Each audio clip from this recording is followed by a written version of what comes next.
لب چوم کے ہم لے جام شہادت پیتے ہیں، ساقی کی ادا کے جوم کے ہم شمع یقین کے پروانے شعلوں سے محبت کرتے ہیں۔ اے عزیز ہماری راہوں سے ہٹ جا، ہم موت کی عزت کرتے ہیں۔ الحمدللہ نحمده ونستعینه ونستغفره ونؤمن به ونتوکل علیہ۔ اعوذ باللہ من الشیطان الرجیم، بسم اللہ الرحمن الرحیم۔ ولا تهنوا ولا تحزنوا وانتم الاعلون ان كنتم مؤمنین۔ صدق اللہ مولانا العظیم۔ کتاب سادہ رہے گی کب تک، کبھی تو آغاز وقت ہوگا۔ کتاب سادہ رہے گی کب تک، کبھی تو آغاز وقت ہوگا۔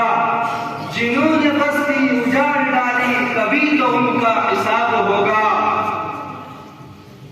سکوت صحرا میں بسنے والوں، ذرا تم کا مزاج سمجھو۔ ابھی تو گھٹن بڑھے گی اتنی کہ سانس لینا بھی عذاب ہوگا۔ ملت اسلامیہ کے نوجوانوں، آج میں آپ حضرات کے سامنے ہندوستان کے مسلمانوں پر ہونے والے سیاسی ظلم و ستم اور اسلام کو جڑ سے ختم کرنے کی ناپاک سازش اور کوشش کے موضوع پر کچھ عرض کرنا چاہتا ہوں۔ امید ہے کہ آپ حضرات غور سماعت فرمائیں گے۔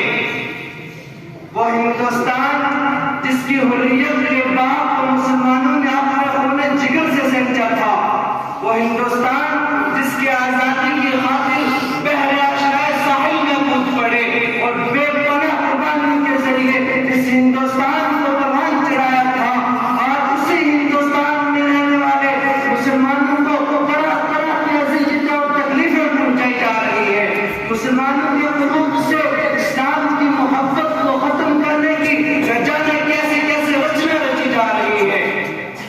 اس میں شک و شبہ نہیں کہ دنیا میں حق و باطل کا تصادم روز ازلی سے جاری ہے۔ ظالموں جاکر اور طاقتوں کی کہانیاں بہت قدیم ہیں۔ جرمہ انسانیت پر کئی بار بھی کیا گئی ہے۔ باغ آدم میں کئی آندھی آئی ہے۔ وحشت و بربریت نے بارہا انسانیت کا منہ لوچا ہے اور حیوانیت کا نظام کیا ہے۔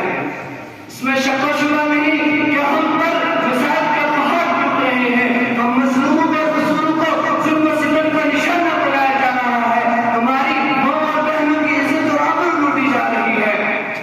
برادران ملت، یوں تو ہندوستان میں کسی بھی دور میں مسلمانوں کا حامی کوئی نہیں تھا، لیکن جب سے انفرادہ پرستوں نے ہندوستان میں جنم لیا ہے، اس وقت سے مسلمانوں کا رہا سہا سکون چھن گیا ہے، کیونکہ انفرادہ پرستوں نے ہم وقت مذہب اسلام کو مٹانے کی وجہ میں کیسی کیسی رچنا رچی ہے، اور کبھی وندے ماترم جیسی تمام چیز پر نافذ کرنے کا حکم ہوتا ہے۔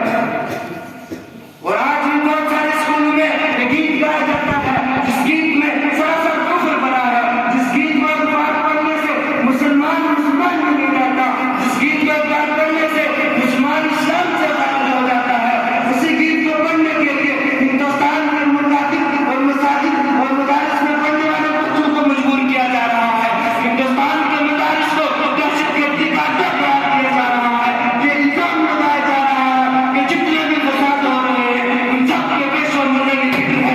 پہلے اس لیے اس کی آسان ضرورت یہ نکالی گئی کہ پہلے ہندوؤں کو ختم کیا جائے۔ اس کی آسان ضرورت یہ نکالی گئی کہ آپ کسی بھی دور میں مسلمان مدارس اور مساجد کو نہیں بنا سکتا، لیکن شاید ان کو یہ معلوم نہیں ہے کہ مسلمانوں کی جب تک سے سانس چلتی رہے گی اس وقت تک مدارس دین پر، مدارس اسلامیہ پر کسی طرح کی آنچ نہ آنے دیں گے۔